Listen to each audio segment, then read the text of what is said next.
expresar mi más profundo y sincero agradecimiento por darme la bienvenida. Yo también, así como nuestro amigo Leoncio que nos ha usado la palabra, la bienvenida, creo que acá hay personas también que merecen que se les mencione.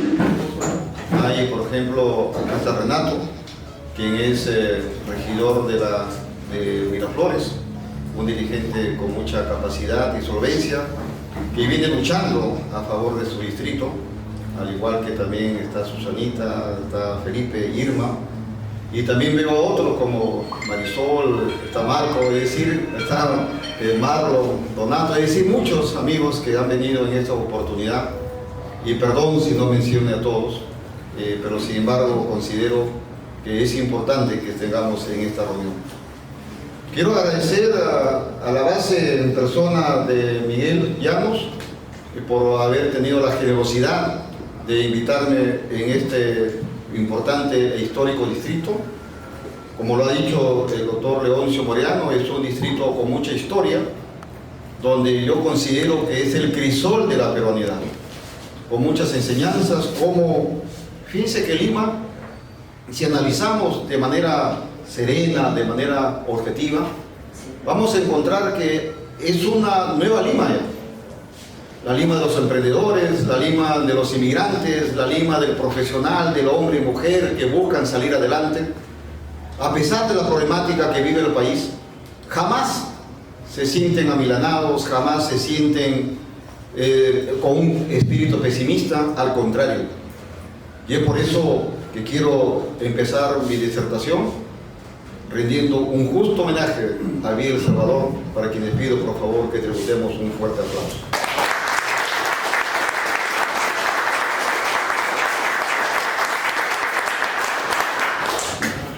Con Miguel siempre conversábamos qué podemos hablar en esos momentos para venir a conversar hoy con ustedes. Digo, mira, hoy el mundo está con una tendencia global que tiene que ver con la ciencia, la tecnología, la innovación y la digitalización. Muchos me dirán, Mesías, pero eso es a largo plazo, ese es el futuro. Yo les quiero decir, fíjense, que no es el futuro, es el presente. Y en algunos casos podemos decir que es el ayer, porque está tan rápido avanzando la tecnología, la digitalización, que exige que todos los peruanos en general, hombres y mujeres, jóvenes en general, tengamos ya un pensamiento digital. Yo siempre les digo, por ejemplo, disculpa que a Felipe le voy a preguntar, ¿qué hubiera pasado, Felipe, si hoy te hubiera dejado tu celular en tu casa? No llego. No solamente no llegas, sino que ahorita estuvieras preocupado, y mañana tendrías que ir a firmar tu divorcio. O si llegar todo asustado y preocupado. ¿Por qué les digo esto? Fíjense, porque hoy estamos conectados todos en general. Estamos tan conectados que por cada acción, por ejemplo, cuando nosotros ponemos nuestros datos en Facebook, en cualquier redes sociales, ya nos han mapeado. Saben nuestras costumbres, saben nuestro estilo de vida, estudios de mercado espectaculares que nos pueden llegar a nuestras casas. Antes, cuando ustedes entraban a un supermercado, recordarán que les hacían llenar unos datos. El pretexto era, vamos a hacer un sorteo. Y llenábamos. Pero ahora no se necesita eso. Ahora simplemente es por tu perfil de consumo, por tu perfil de gastos, hacen que todos y cada uno tengamos, que nos reconozcan. Nos han hecho una radiografía, y por qué no decirlo, nos han puesto una ubicación. Por ejemplo, dicen, Miguel consume todas las semanas una caja de cerveza y pizza. Dos. Y alguien dice, y todavía no invita todavía. Entonces fíjense que eso es lo que resulta, lo que estamos ya. Ya es el presente, incluso como dije hace un instante, es el pasado. Entonces, ¿qué hacer con eso?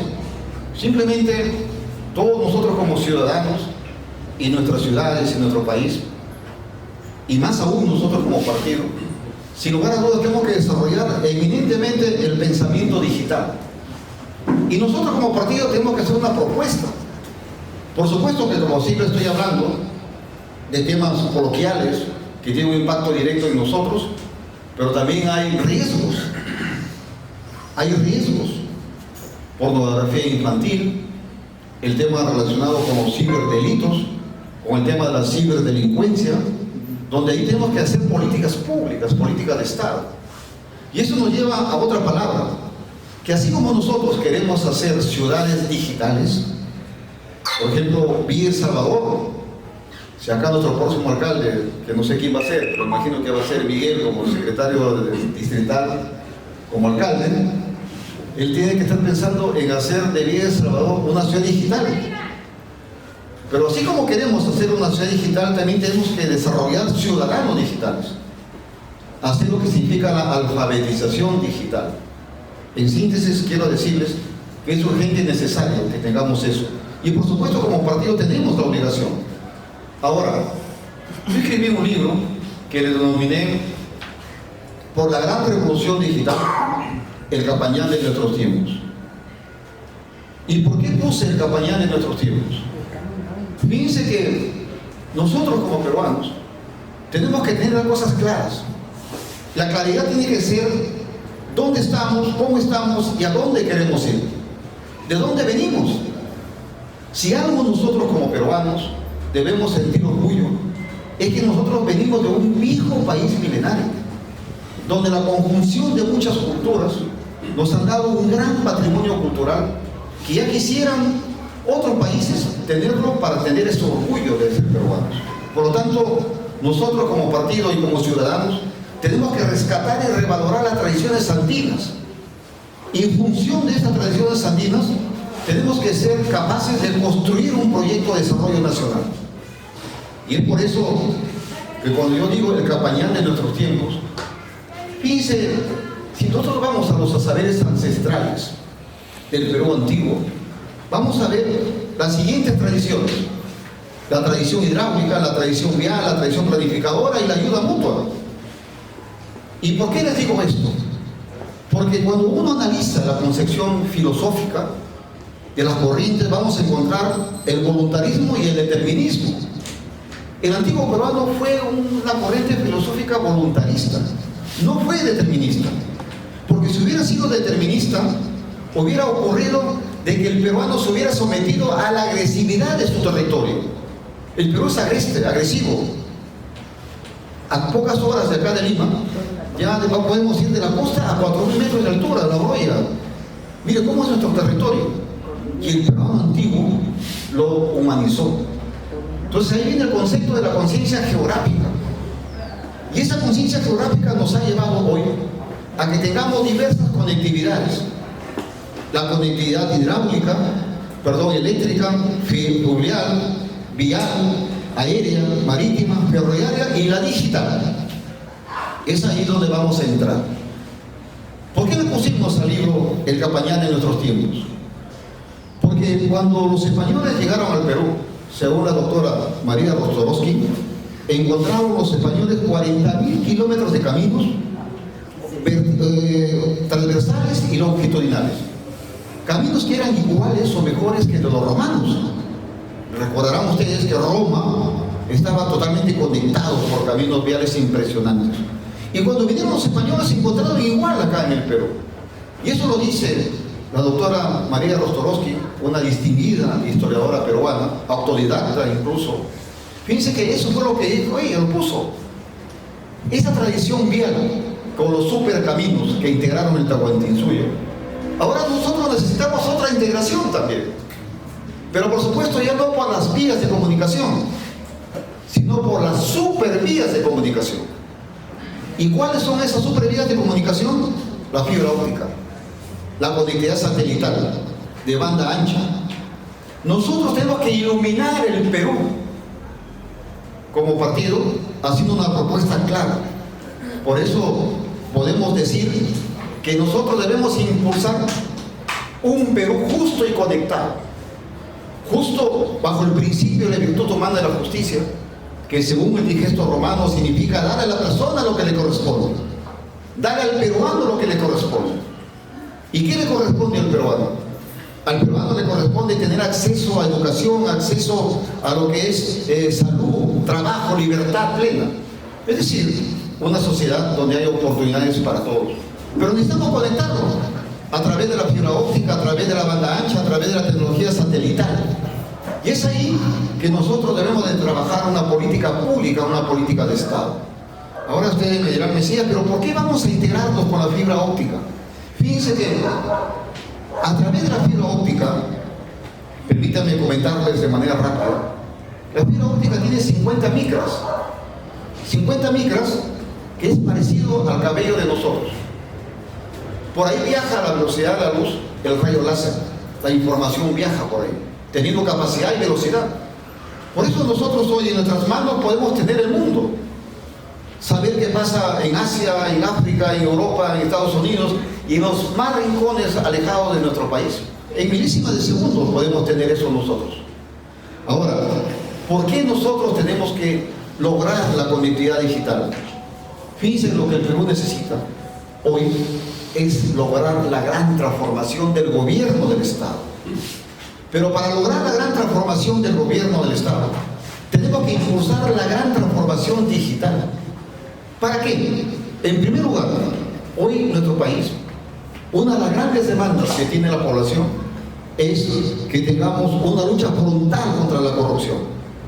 ¿Cuál es el antídoto contra la corrupción? El antídoto contra la corrupción es la transparencia. ¿Y cómo podemos lograr la transparencia? Digitalizando, haciendo la digitalización de todos los procesos. Por ejemplo, rendir cuentas.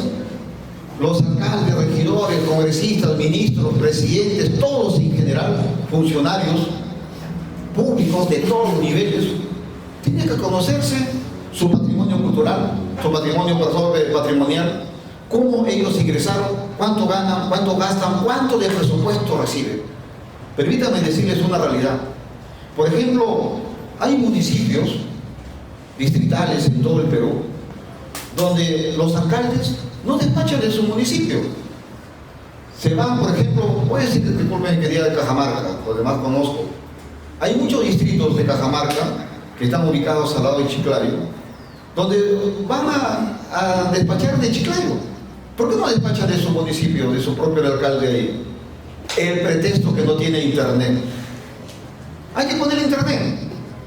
Si le ponemos internet, desde allí va a estar fiscalizado, va a ser una acción transparente y sobre todo rendición de cuentas. Entonces, el primer punto de la gran transformación digital que nosotros debemos impulsar es hacer que el gobierno sea, en primer lugar, transparente, eficaz y eficiente, en la que todos los ciudadanos sepamos y conozcamos cómo se están gastando los recursos de nuestra ciudad, cómo se están gastando los recursos de la población, dinamizando la economía, tanto la inversión pública como la inversión privada. Porque si nosotros derrotamos a la corrupción con transparencia, vamos a generar ciudadanía. Pero no solamente vamos a generar ciudadanía, sino que vamos a generar un ambiente agradable, un entorno agradable y confiable para que se dé la inversión pública y la inversión privada. Primer punto para nosotros poder tener esa gran revolución digital. Pero además de eso, fíjense que si nosotros tenemos un gobierno digital, va a tener tres soportes. Por un lado, vamos a tener el desarrollo económico, donde vamos a tener nuestra matriz productiva muy dinámica. Por ejemplo, en el tema de la agricultura de precisión, inteligencia artificial, para ver cómo se mueven los mercados desde el punto de vista de inteligencia de negocios, pero no solamente eso, sino también para combatir lo que significan las plagas, las enfermedades. Y por otro lado, desarrollar el tema del emprendimiento. Los emprendedores hoy tienen que hacer uso intensivo de la tecnología de información y comunicación, no solamente para resolver su mercado, sino para buscar la internacionalización de ellos. Y por otro lado, fíjense que también está el tema relacionado con la industria de la mente. ¿Cuál es la industria de la mente? La industria de la mente es lo que significa la parte relacionada con el desarrollo de aplicativos, el desarrollo de software. Por ejemplo, los jóvenes son brillantes. Ahí fíjense que también tenemos que romper un paradigma. Por ejemplo, ustedes me pueden decir, los hackers que hoy pululan a nivel mundial y a nivel nacional, los hackers, ¿en qué universidad han estudiado? En ninguna. ¿En qué institución han estudiado? En ninguna. ¿Cuáles son la edad de los hackers hoy? ¿Ustedes creen de qué está? Entre 15 y 30. ¿Ah? Entre 15 y 30. Más abajo. Oye, los hackers, según un estudio que estamos haciendo en CEPLAN, vemos que los hackers están entre lo que es de 10 a 12 años. Ahí están los hackers. Fíjense cómo por eso decían que la parte digital ya no es el futuro, no es el presente, sino es el ayer. Ahora los grandes hackers hay que buscarlos, hay que asimilarlos, precisamente para luchar contra la ciberdelincuencia y generar lo que es la ciberseguridad. Pero por supuesto nosotros, ya los mayores, los adultos, tenemos que seguir dando las políticas públicas. Ahora, cuando yo hablo de la industria de la mente, es el camino que ha seguido la China, que ha seguido la India, donde ellos han desarrollado el tema eminentemente digital y tecnológico. Pero ¿qué se ha buscado allí? Lo que se ha buscado allí, fíjense, es integrar a la universidad, hacer una gran revolución universitaria, donde la universidad sea el centro de la generación del conocimiento. Y ese conocimiento tenemos que transferirlo a las diversas actividades productivas, económicas y culturales y sociales de nuestro país. Porque el conocimiento de per se es un flujo, no es un dinámico, no es un stock, perdón, es bastante dinámico. Ahora, eso es en la parte económica, pero también está en la parte social. Y en la parte social, ¿dónde ingresa el tema de la parte de la digitalización?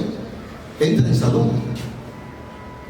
Hoy, por ejemplo, en nuestro país, si vemos, si acá hay médicos, no sé, pero vamos a poder ver que hay escasez de médicos especialistas a nivel nacional, donde en las zonas rurales fundamentalmente habrá, por cada 100 habitantes, habrá 5 especialistas. Miren la brecha grande que hay en salud. ¿Cómo se puede solucionar eso? A través de la telesalud, a través de la telemedicina, a través de las historias clínicas electrónicas. Recién ustedes habrán visto en la noticia que en Jaén, por ejemplo, allá en mi sitio, en mi lugar, hay una pelea, un acto dramático en la que habían cambiado a los niños. A los niños se habían cambiado. Entonces, no fue cuando yo fui gobernador, fue en el año 2018 cuando hubo ese cambio. Nosotros ahí, ¿qué hemos hecho? Antes que eso ocurra, pero con un pensamiento eminentemente prospectivo y digital, nosotros habíamos ya logrado esta transformación del hospital. Ahora es un hospital totalmente digital. Fíjense que hay 2 hospitales que están dando la hora en tema de transformación digital. Uno es Jaén y el otro es Villa Salvador. El hospital de Villa Salvador también está haciendo bastante esfuerzo en el tema de lo que es digitalizar la salud. Ahí hay muchas cosas que aprender. Entonces fíjense que, ¿cómo puede ser posible que cambien a los bebitos? Cuando nosotros estábamos desarrollando la plataforma digital allá en Jaén, la directora del hospital, una persona muy valiente, muy capaz profesionalmente también, hicimos bastantes acuerdos, reuniones con ministerios, y me dijo, nuestra plataforma tiene que estar conectada a RENIEC. ¿A RENIEC, doctora? Le digo, sí, ingeniero, me dice, tiene que estar a RENIEC. ¿Y por qué le digo? Me dice, aunque parezca mentira, hay suplantaciones. Es decir, va Marco a operarse, pero no es Marco. Usa la identidad de Marco. Pero es otro el que estamos operando, es Felipe. Y como Marco está en el CIS y Felipe no está en el CIS, hay la suplantación. Entonces ahí se puso que esté conectado directamente con RENIEC para identificar a la persona que realmente se va a operar. Y desde ahí, cuando ingresa un paciente al hospital, se le pone un brazalete con código de barras, de tal manera que el paciente que ingresa se sabe que se verifica su identidad. Luego, en ese mismo código de barras, ustedes pueden leer qué medicina le han aplicado, se ha hecho análisis clínico, se le han hecho una radiografía, se han hecho una tomografía. Entonces, eso es lo que nosotros tenemos que lograr. Los hospitales que sean totalmente digitalizados. Pero luego también tenemos que ver el tema de las historias clínicas electrónicas y la telesalud. Eso es algo importantísimo que como partido tenemos que hacer la propuesta a nivel nacional. El otro tema tiene que ver con seguridad ciudadana. La seguridad ciudadana que hoy no es el que para diciendo el alcalde de Lima, donde dice, mira, cámaras inteligentes, ¿no? ¿Dónde están? Pero uno, ¿dónde están? Y dos, de nada sirve si tú no lo tienes dentro de un plan integrado. Es como la compra de las motocicletas que la ha hecho, están totalmente desarticuladas. Y por otro lado, el tema de la seguridad ciudadana es importantísimo que también se aplique la tecnología digital. Y algo muy importante que nosotros debemos de aplicar, que es el tema de promover la participación ciudadana. Es decir, lo que yo llamé en su momento, pero creo que debo de cambiar el término, llamé democracia 4.0. De tal manera, por ejemplo, si instalamos un aplicativo de democracia 4.0 como partido, nosotros podríamos estar recogiendo las propuestas de todos los ciudadanos. Y vía inteligencia artificial, Big Data, podríamos estar priorizando cuáles son las grandes demandas que nosotros podríamos tener y hacer un perfil del ciudadano, de las propuestas realmente hechas. Y eso, Miguel, acá en Miguel El Salvador, también puede ser en Miraflores, con nuestro amigo Renato como autoridad, de instalar la democracia 4.0 y hacer lo que es un gobierno, una democracia digital.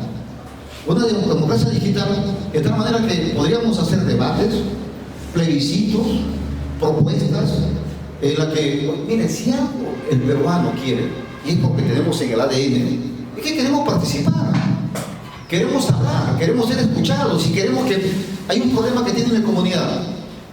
Por lo menos el ciudadano, así no le soluciones el problema, quiere ser escuchado. Así no lo soluciones. Pero hay que solucionarlo, por supuesto. Nosotros tenemos que solucionarlo.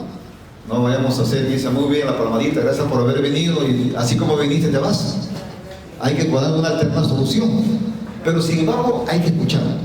Y hay que utilizar la plataforma digital para escuchar. Incluso escucharnos entre nosotros mismos.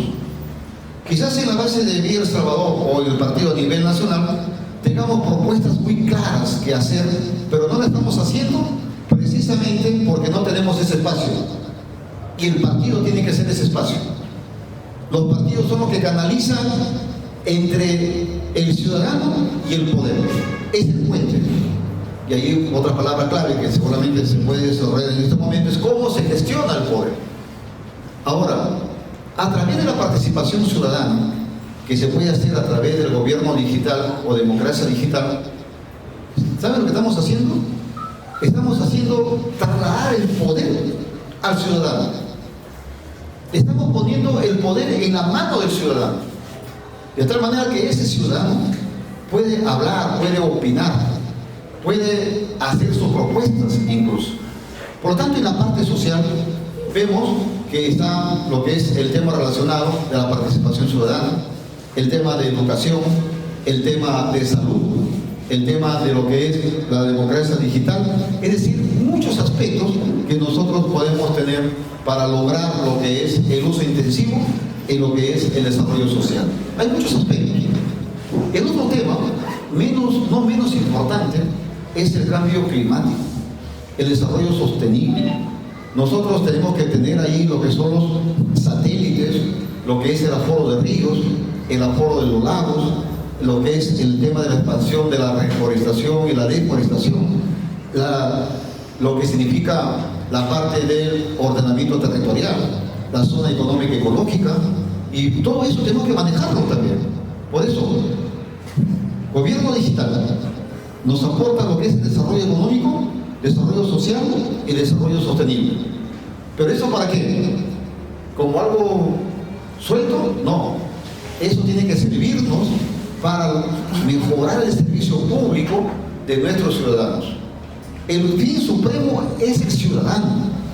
El fin supremo es el peruano, es la peruana, sin condición social, sin diferencia de lo que significa cualquier tema que busque diferenciarnos tiene que ser un objetivo para todos. Por ejemplo, así como nosotros procuramos la justa distribución del tener, también tenemos que impulsar la justa distribución del saber. Tenemos que movilizar la educación, consolidar la educación, pero esa educación tenemos que consolidarla a través de lo que significa también la transformación digital. Eso es lo que yo vengo predicando a nivel nacional, y creo que nosotros, no creo, sino nosotros como partido, deberíamos de seguir consolidando, porque ese es el camino, fíjense. Ese es el camino. Por supuesto que usted va a decir, Mesías, pero hay que desarrollar políticas públicas, es cierto. Pero sin embargo, con esta ruta digital, utilizando todo lo que significa a nivel de hardware, a nivel de software, todo lo que significa el tema relacionado de la infraestructura, lo podemos hacer. Por ejemplo, rapidito, porque no es el objeto de esta conversación, pero permítanme sí ponerles en la mesa. Número 1, el tema relacionado con la infraestructura. Estamos en 5G, 4G, 5G, pero ya estamos en 5G más. Corea del Sur, la China, Japón mismo, ya han impulsado la tecnología 5G. De acá a 2030 ya vamos a tener hasta el 6G, acá a la vuelta de la esquina. Y por otro lado, también está la fibra óptica, que sigue creciendo de manera dramática. Y por otro lado está el satélite. Elon Musk con su Starlink, que sigue conectando a todo el Perú y el mundo, pero también hay otro tipo de tecnologías, otro tipo de proveedores que también están desarrollando los satélites.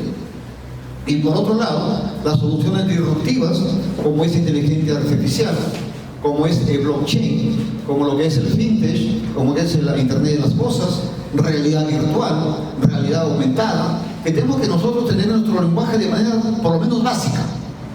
Por ejemplo, ¿por qué es importante el blockchain? Fíjense, el blockchain es importante, que incluso que podría posicionarnos, diferenciarnos a nuestros productos agrícolas. Por ejemplo, nosotros en Jaén le pusimos blockchain a una cafetería, a un café. Le pusimos ahí su código de barras, su código de barras, en la que en ese código de barras estaba toditita la trazabilidad de ese café. De tal manera que si cuando llega a una cafetería en Europa, le ponen ahí el código de barras, ya se sabe quién lo cultivó, cómo lo cultivó, qué le puso, qué abono le puso, qué no le puso, quién lo cosechó, cómo lo procesó. Por eso en Estados Unidos y los mercados, digamos, PIB, caso de Hamburgo, caso mismo Seúl, mismo Tokio, mismo Nueva York, una taza de café peruano puede llegar a costar hasta $60.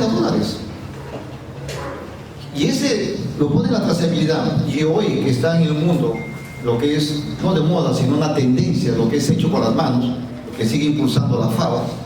Hace 2 años aproximadamente yo tuve el honor de presentarme en Roma de la FAO para exponer, por ejemplo, el cacao de Jaén, donde ahí también igualito, la trazabilidad.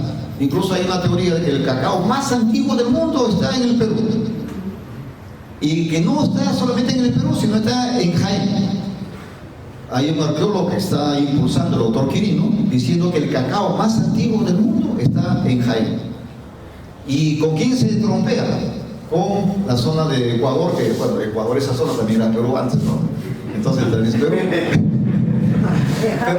Pero lo que sí se para ahí confrontando es con los mexicanos. Porque ellos también dicen que el cacao más antiguo es maya, es azteca. Hablando, más bien, me gustaría, quería hacerles un brochazo rápido de cómo son las tendencias tanto tecnológicas y su aplicación. Por ejemplo, como le dije, aquí en Villa El Salvador deberíamos seguir impulsando lo que es la transformación de salud, y luego la seguridad ciudadana, y algo muy importante, promover la participación de la ciudadanía, y eso creo que hay que hacerlo a través del partido, es decir, un aplicativo sencillo. Ahora hay muchas facilidades para poder escuchar las demandas. Por ejemplo, acá está Marisol de San Juan de Lurigancho. Yo me quedo sorprendido, por ejemplo, que en San Juan de Lurigancho no hay un hospital 2-1. Oye, es increíble. Discúlpeme que les diga, es increíble. Un distrito, dale. Y antes de 2.000 habitantes, colapsado y el hospital que tiene. 1.200.000 habitantes en San Juan de Lurigancho y no hay hospital. O sea que hospitales hay nivel 3, nivel 2, donde hay 2, 2, 1. Luego ya viene el nivel 1, donde está 1, 1, 1, 2, 1, 3, 1, 4. Entonces todo eso, esa red RIS tenemos que recomponer. La otra vez que estaba conversando con unos amigos de San Juan de Lurigancho, me decían, Mesías, en San Juan de Lurigancho no tenemos hospital. ¿Cómo? 2, 1, no. 2, 2, no. 2, 1, no. Entonces, ¿qué tiene? Una posta médica. No puede. Es increíble. Entonces, pero eso es inaudito. Correcto. Dale. Inaudito, no lo puedo creer, francamente. Más de 1 millón de habitantes y no hay. No hay. Eso realmente significaría la condena. Ya, cuando Marisol sea diputada, alcaldesa, ya, Pero ¿quién? ella va a tener que tener su plan de gobierno para poder sacar ese hospital. Entonces, ¿por qué le quiero decir esto? Que utilizando lo que es la democracia digital, podríamos identificar los problemas que realmente nos aquejan de manera general y luego de manera particular. Por supuesto que yo siempre digo, por ejemplo, utilizando ya la inteligencia artificial, deberíamos hacer ya no solamente los problemas generales, sino hacer lo que yo llamo la hiperpersonalización. ¿Qué significa hiperpersonalización? Por ejemplo, acá estamos como 50 personas aproximadamente y amigos que nos están viendo un poco más. Fíjense que no todos tenemos el mismo problema. Tenemos un problema general, pero nos faltan problemas particulares. Y en esa particularidad deberíamos de utilizar la inteligencia artificial. Por ejemplo, acá Irma está pensando en cómo mover sus finanzas. A ella no le preocupa, por ejemplo, si mañana va a estar, ¿qué le digo? Si le va a faltar si sus hijos en educación, porque ella la tiene solucionado. A ella lo que le va a importar es cómo mover sus acciones en la bolsa de valores de Nueva York, de Londres. ¿Entienden? Ha salido un artículo en Infobae bien interesante, que me he quedado sorprendido, en la que, por ejemplo, en la comunidad, hay una comunidad, no voy a decir, no quiero equivocarme, que dice que está sacando $300 millones al año por el tema del cobre, que se enfrenta con las bancas. O sea que yo dice, no, como dice Irma, es mi territorio, es mi comunidad, yo mismo estoy sacando el cobre. Están sacando cobre de una comunidad. Y está que se enfrenta a la minera grande. Entonces, por ejemplo, esos son temas que hay que ver. Ahora, el otro tema, por ejemplo, mañana es lunes. Todos nosotros volvemos a nuestra realidad. Estamos en un espacio ahorita de reflexión, volvemos a nuestra realidad. ¿Y cuál es nuestra realidad? Pagar la luz, pagar el agua, ver cómo pagamos la universidad. Pues yo todavía tengo hijos en la universidad, digo, pucha, las pensiones están carísimas, ¿cómo tengo que pagar? Papá, quiero una laptop, usa la de tu hermana. No, esas son las antiguísimas. Oye, pero yo compraba hace 6 meses, ya es antigua. ¿Cómo va a ser antigua? No, que la tecnología ya cambió tan rápido, pero usa. Por eso.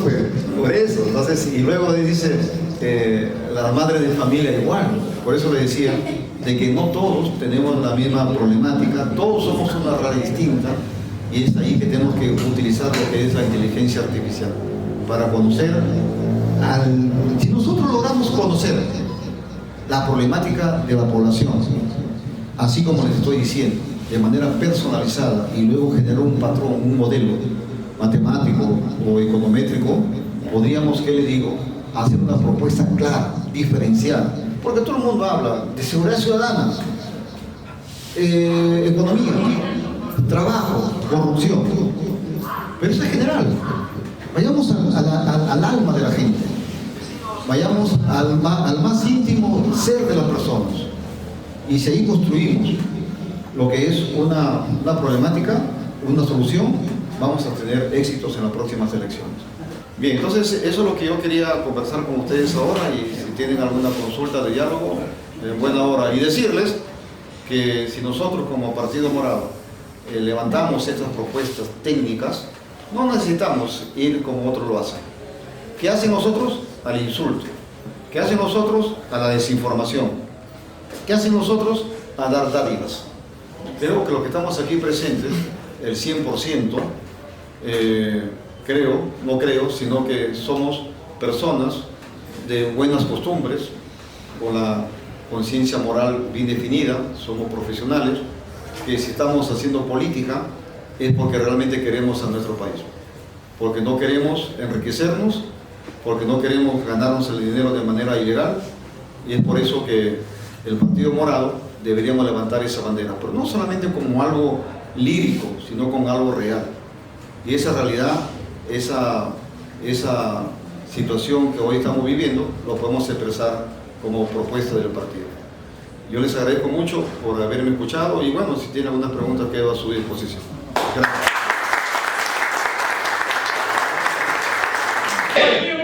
Política decente. Política decente.